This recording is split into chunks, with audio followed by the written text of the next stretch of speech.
sa Ginoo alam sa tuang Sunday School. Ako ang ihatag ang kahigayunan kang pastor ni. Okay, mayroong buntag sa tanan. Dali ko ng Diyos, dili kabuntagon na maayo ito ang panahon, no? Niya nata sa maayo pag-usap nga panglawas. Ato ta sa pagpadayon sa pagtuon sa tuang series nga pagtuon ang about Christian living. Importante kini Christian living tungod kay kung sige tagtuon og doktrina nya wa lang puy Kristohanong pagkinabuhi, dili na siya balanse. So dapat i-balance na to ang doktrina magyapon ang Christian living. I mean about kanang doctrine about God, about Jesus Christ, nga na may kayo, dagang kayo mayo mulang tugi, apan wa na magkadibawang kinabuhi. So, Psalms 103, verse 1 to 3. Ang atong topic is about, atong miyaging Domingo, natunan na to about expanding our life to Jesus. Pila to ka point akong nahatag? 6, no? 6 points, no? Expanding our lives to Jesus. Atong palabdan ang atong mga kinabuhi diha kang Kristo Jesus nga maoy mag-uugmad o daghan ta na katunan atong mga butanga o karon nga higayuna makigsunan moambak ta sa letter F. Okay?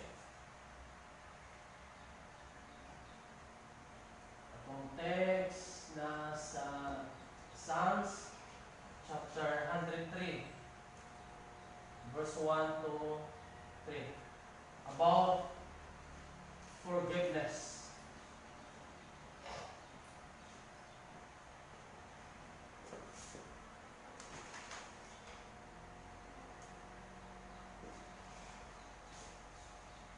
The importance of forgiveness. As a Christian, importante kayo makigsunan ang pagpasaylo. Nga naman, tungod kay si Kristo, ang Diyos, nakapasaylo ka nato. Mao na nga kinahanglan ato sabtunan ang pagpasaylo. Di man nilalim ni pagpasaylo ito, ano? Di lalim mo kanang dunay mo pasakit nimo nga mga sorry lang. Mura para nimo dili ina ang pag-ingon nga sorry. Okay? So 103 verse 1 to 3 sa Psalms. Daygon mo ang Ginoo o kalagko, ug ang tanan nga naa sa sulod. Nga sa sulod nako, daygan ninyo ang iyang balaan nga ngalan. Daygon mo ang Ginoo o kalagko, ug ayaw hikalimti ang tanan niyang mga kaayuhan.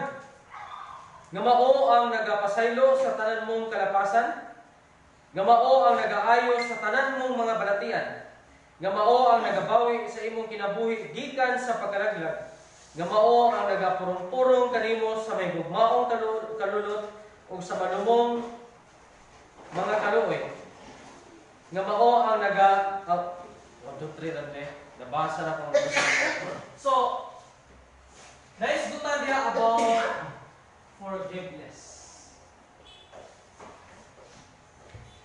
In Old and New Testament, daghang kang mabasa may tungod sa pagpasaylo.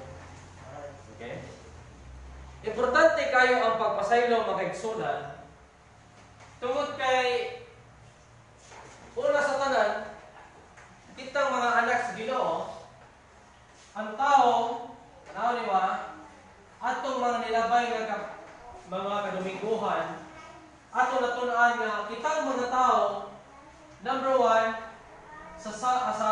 diyan sa book of Romans chapter 5 ito,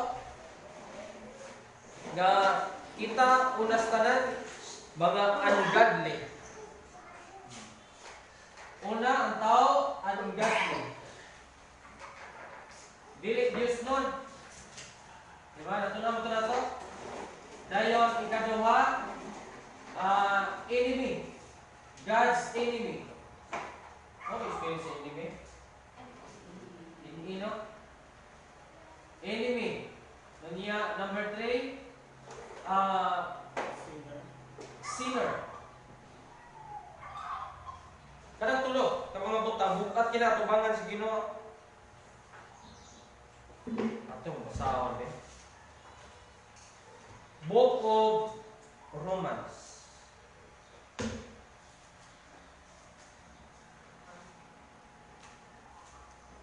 Roma, Kapitulo 5, verse 6 to 10.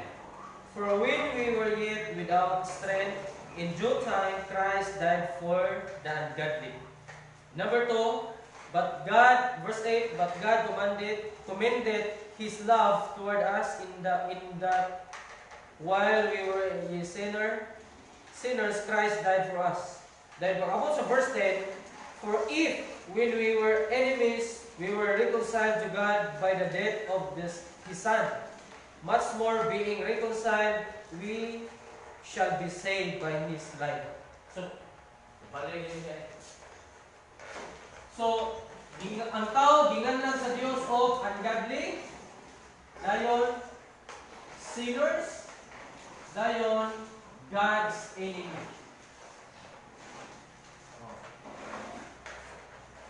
Pag-abot sa Romans chapter 5, verse number 8, tungod ka ang tao ungodly, sinners, God's enemy, wala siya kapasidad. Okay? Wala siya capacity. Wala siya gusto mo Bisaya, kapasidad. Kapasidad na ito ano?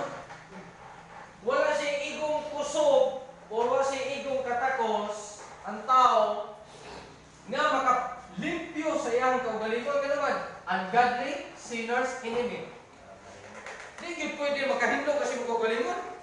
Pinaagi sa mong good works. Ganun ba? Godly na gani. Sinners pa yun, enemy pa yun.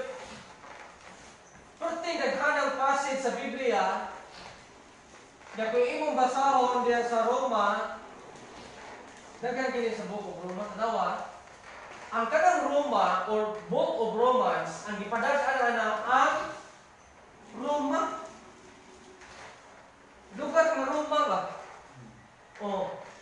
Asa usa man lugar ng Roma? Mo nang gitawag og Roman Catholic Church. Mo nang lugar diha. Diha ang origin sa RCC sa Rome o Roma. Nganong kung basahin mo ang book sa itong challenge, basahin mo ang Book of Romans. Ang Roma magigsunan. Kung basahin mo ang Romans chapter 1 to hangtod sa mga katapusan ng mga bersikulo, makita ni mo diya kung imong yung i-analyze ang mao nga libro, makaingon ka nga unsa man din ni mga tao sa Roma, nganong grabe man ka makasasala. Okay? Kaya si Pablo may kasuwatan eh. So, dito mo makita nga ang tao, wag siya igong capacity. Kung araw mahimo nga makaluwa sa tanawa, verse 3, chapter 3, verse 10 to verse 12. Romans chapter 3, verse number 10. Ingon sa nahisulat, walay matarong, wala bisan usa. Walay usa nga nakasabot, walay bisan usa nga nagapangita sa Dios. Bisan usa nga nagapangita sa Dios, ang tanan nga nagasupahi, nagadungan sa pagpangadaot, walay nagabuhat og maayo, wala bisan usa. Walay nagabuhat og maayo, wala bisan usa. But pasabot, kung naghimo man siya maayo, magpabiling gyapon siyang sinner. Nga naman, ungodly naman siya daan. Kontra naman siya daan sa Dios. Magkasasala naman siya daan. Sa ato pa, bisang pag maghimo siya good works. Ingon na Biblia, trapo ra ginatubangan sa Dios. Psalm 65, verse number 4 ba na? Nga kitang tanan ang atong mga maayong buhat 64.6. Oh, bali mo usahay ako. 64.6.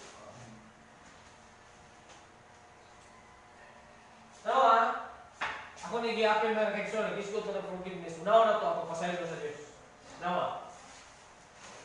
Ang problema sa tao, labi na sa ubang mga religion nga ang good works usa sa gitawag og salvation. Kaluwasan. Kung dili kuno ka maghimo og bayong buhat, dili ka makaangkon sa kaluwasan. Okay? Ang pangutana, logic ang pangutana.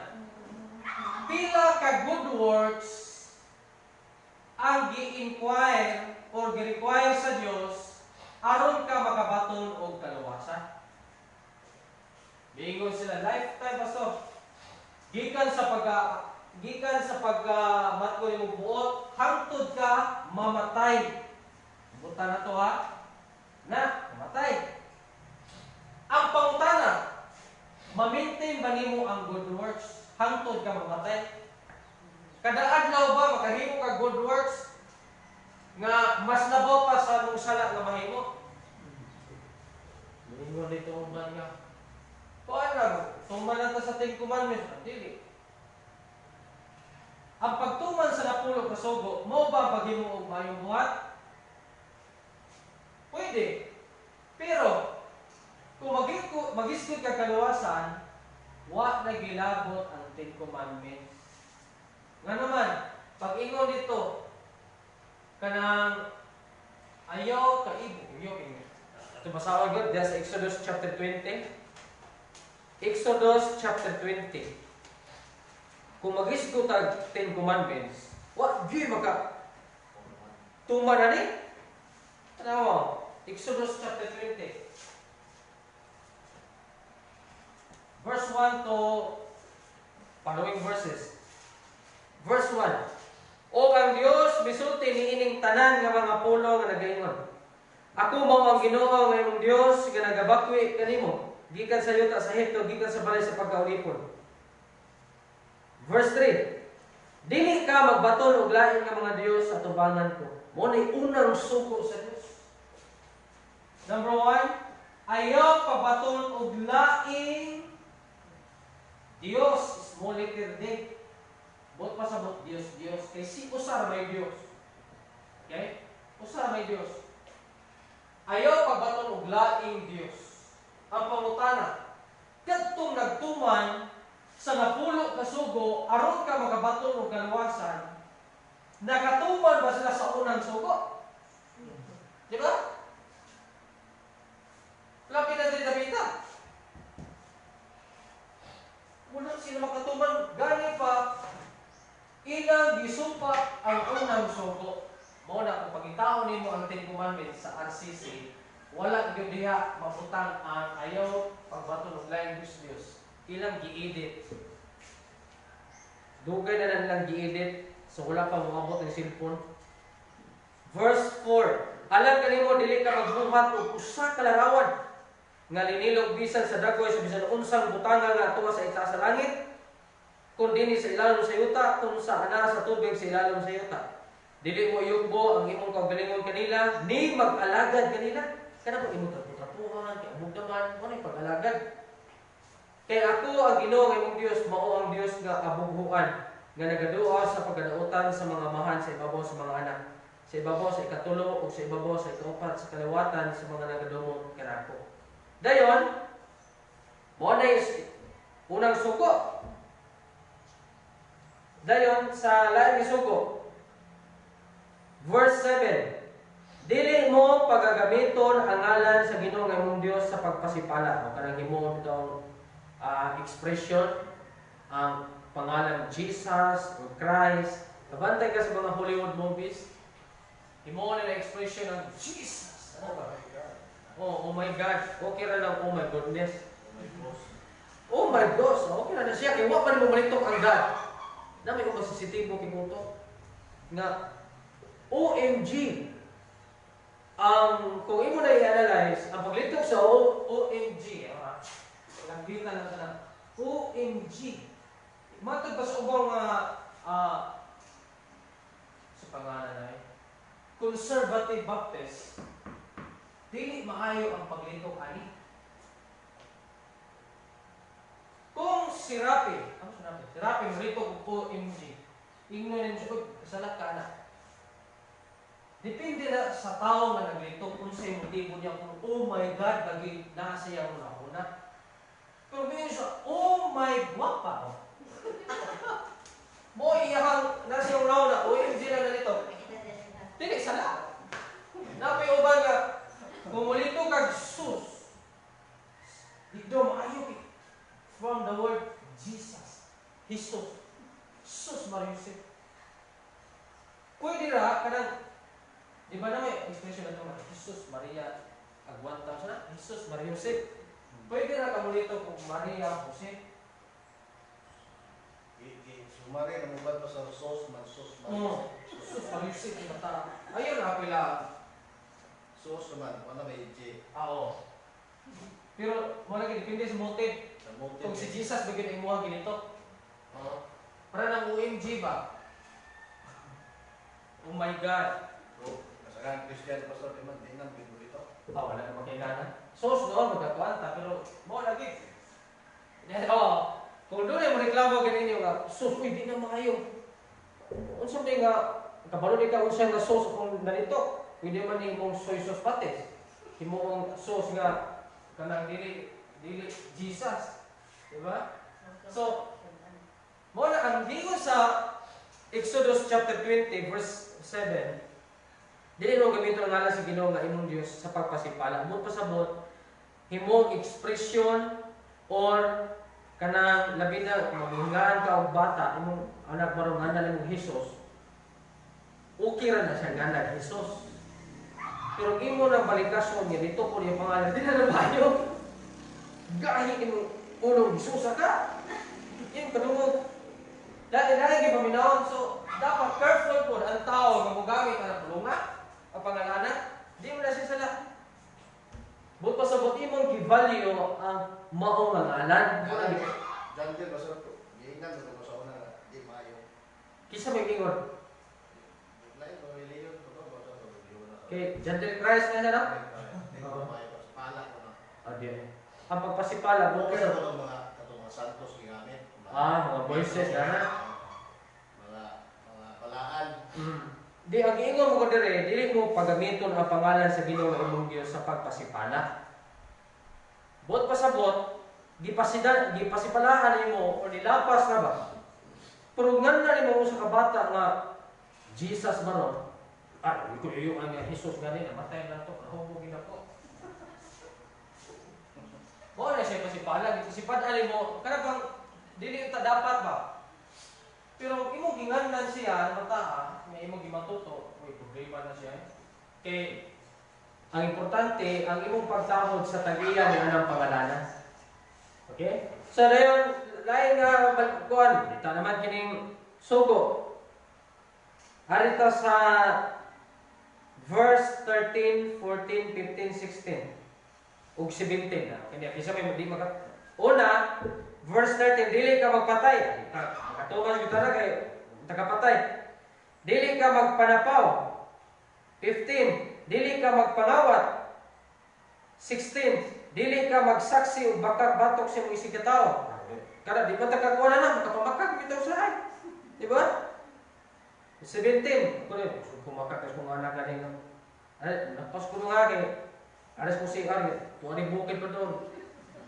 Siguro, musulti ko si Lord, kuyo mamuhilang pa kayo. Kung sa'yo, makapamakag yun. 17. Dili ka maibog sa balay sa imong isig katao. Di ba usahay makikita nito? Ito na balayan, no? Muna ko dream house. Sana na siya? Oh? Dili ka maibog sa asawa sa imong isig katao. Ni sa iyang sunugoon nga lalaki. Ni sa iyang sunugoon nga babae. Ni sa iyang baka. Bisang baka gani. Ni sa iyang asno. Ni sa unsan butanga nga iya sa imong isig katao. Dibuta. No? Buto. Kanang sugong dagan ba? Di, wala mo depende sa motive. Mo lagi. Kung mayo kag dibuta sa motor dili na imong siguro. Ang may alay man Ang bot pa sa bot na para Hindi, kanang di maibog ka na siguro. Siguro, nanay suya ba? Oh, Nanay, envy. robot ba? Hindot, imong binuangan na. Okay. Hindi mo makawa, hindi mo na lang binuangan, kaya naibog ka, mo na siya. Siguro. Usa ko bisag di mo binuangan actual pero lain mo na ko na. Tungod sa kayo ko mga tayo doon. Dami ani ko ano ni kawato siguro unsa ba? Kaya kung siguro, kung siya nasa silingan mo, store, palitan ko rin mo. Usa ko na siya. Bago mo siya TV, utang ko TV. Bago mo siya, ito siya pilog na, pinabaw ba? Di magka-afford, mo na lang daputan later. Lupot-lupot lagi. So mo na nga, kisa may di makatuman na niyo, mo bito na iyo sa James, nga kung nakatuman ka sa usa, nakatuman ka sa siyam, ya sa usa wala, pakiyas ya kung ka sa tanan. Mo na mo, makatuman na ng napulo ka suko. Chapter 2, verse 10, James 2:10.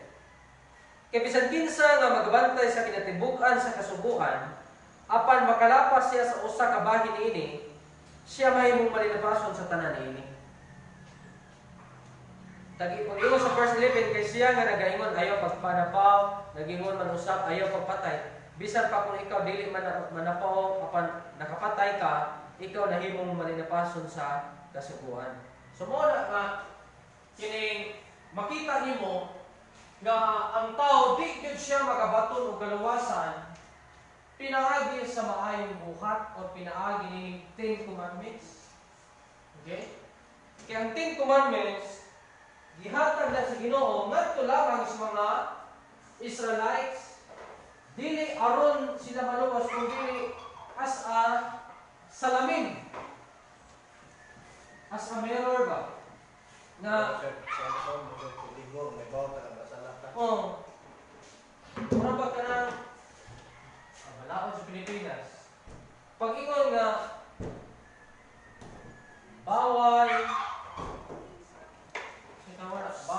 bawal umihi. Kunya kung nangihi ka din napita, sa ito pa nakasala ka diha napita. Kina may butang bawal umihi. Ang uban kay anaan man. Tukura ng bawal. Yung mangihi ngayon, kaya may butang umihi. Mulusot ang uban. Tukurang bawal. Bawal ya sir. Bantay kayo na may ubang dito. Umihi ka dito. Umihi ka dito. Sipat din yung Pilipino. Pag-ingon nga, bawal umihi. Umihi ka dito. Bawal umihi dito. Di yung tukura ng bawal. Di na mabasa, umihi dito. So, bot pa sa bot, kung mangihi siya na nabita, nakasala siya. Mauna pa na sa Ten Commandments. Pero katong gibutan tong bawal, dili ito mooy nakapa-justify o nakapahindo siya sala. Ikaw lamang to pagpaila na nasipyan kung nakasala siya, dito nakita. Maura po na siya sa Ten Commandments. No, balita. Sa tao, nahimo siyang ungodly, sinners, enemy. Ang pumunta na, saan pagluwas sa pinagi sa good works? Daghang kapabasa sa passage sa Bible nga, di yun pwede maluwas ang tao pinagi sa mayong buhay. Okay? So, ang Diyos, dihan mo makita sa Romans chapter 5 verse number 8. Romans 5:8. Ako basahon na. Romans 5:8. Kay gipadayag sa Dios ang Dios nagapadayag sa iyang gugma kanato pinaagi niini nga bisan sa mga makasasala pa kita si Kristo nagpakamatay alang kanato. Sa to pa ang kamatayon ni Kristo Jesus moto'y gitawag og forgiveness. Pagpasaylo. Unsa may gigamit niya sa pagpasaylo sa tao? Gitawag og forgiving blood. Mo'y gigamit niya, ipaula niya ang iyang dugo Okay? Ang dugo niyang hamili, walay buling, walay mancha, maoy gipaagas. Aron ang tao makabaton o mahimlukan siya. Kuya, paagis, Ginoo, no? Iya yung dugo ba? Sa ato pa, mamatay din siya. Asa man ang basa sa 1 Peter chapter 1. Verse 18 to 19.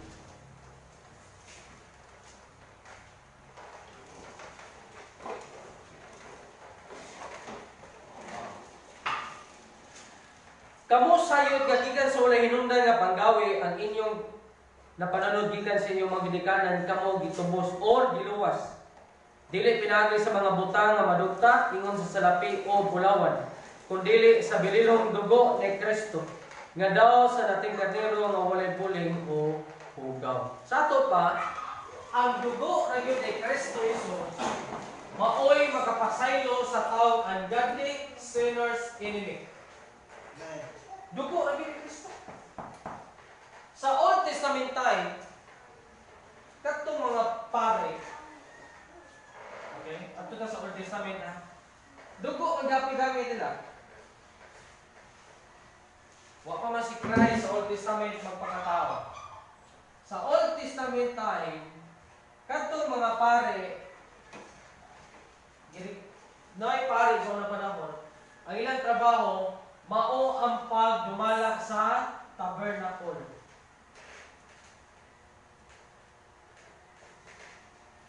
Kining tabernacle, mura ni siya tulda yun, mura. Tulda na siya. Kumayo drawing, kung imagine na rin yung mamayo kayo. Mura may tulda na? Ano ba tulda? Basta tulda, ang suot sa tulda, mura ni siya, bali,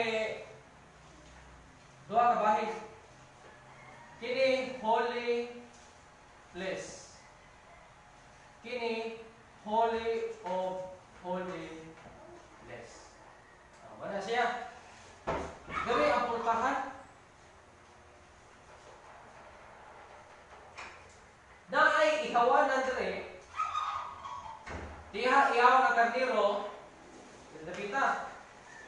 O niya, na ay, nalimot ko sa sit-up, na yung kunawanan ba katuloy ka na yung factors tubagan sa kuwan na maghugas ka ito body water.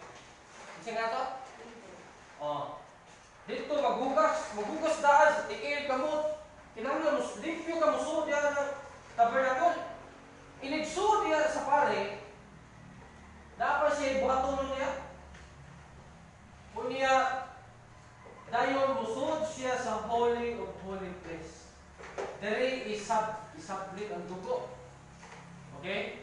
Kasi binaan diya ang muna pagdiri sa tuwa, diya ang holy place, dere ang holy place. Dayon, katong dugo sa kardero or pobre ka, pwede dab or mas pobre yung ka tokmo. Tokmo na sa Biblia. Dugo sa tokmo, ang dadon dito sa pare. Dere, kanang akong sala ka, nawat mo ko baboy niya. Tokmo yung gidala. Tokmo yung ka. Tokmo. Katong dugo sa tokmo, mo ito i-kuhan. Isabli dito. To cover your sin. Aron sa pag-cover ng pagtabon. Example, kung magkakagat isda, tabunan mo, nawala bang isda? Wala. Imo lang gitabunan nga di makita. Mora po ng dugo sa mananaw sa unang panahon. Igo ra sa pagtabon sa imong sala. Wa gyud mapapas totally ang imong sala. Pag-abot ni Christ sa New Testament, mo to'y gipapas sa tanang sala, wa gyud gi-cover. Kundi erase gyud. Mao na nga sa unang panahon, pati ang sula kung dadagag tukmo, tung kalapati, kung arang-arang ka, magdaka o baka, katong dating baka, yung pinatambok, mote, wala ikay ka ng tiang, wala samad, mo na ipaihaw mo dito sa unang panahon. Mo na nga, pag-abot ni Christ sa New Testament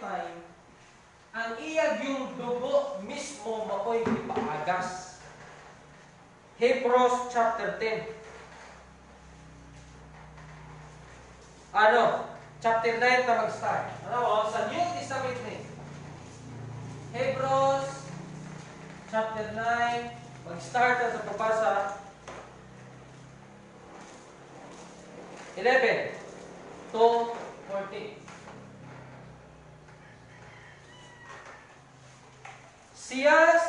Apan sa pagtungha na ni Kristo ingon sa ngalabong saserdote sa mga maayong butang nga nagapangabot nata sa labi pang dako ug labi pang higpit nga tabernakulo nga dili hinimog kamot hinimog kamot ning tabernakulo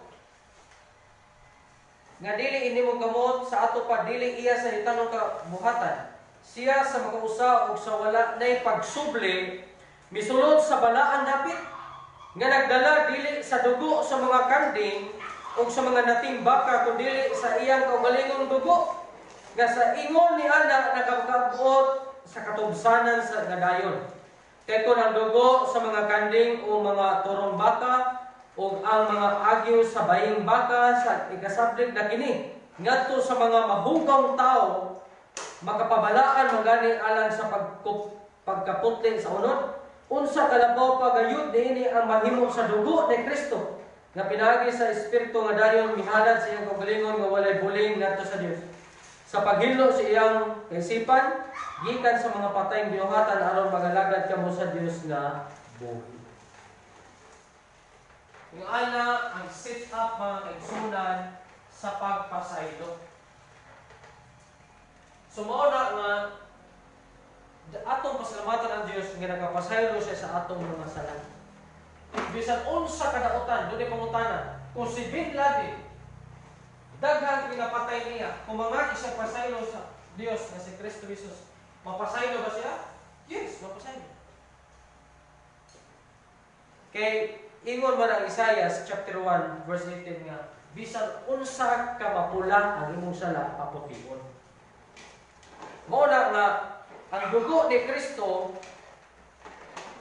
mo ni siya ang gigamit sa paghinlo. Tanawa sa Hebrews 9 verse 21 ato iamba.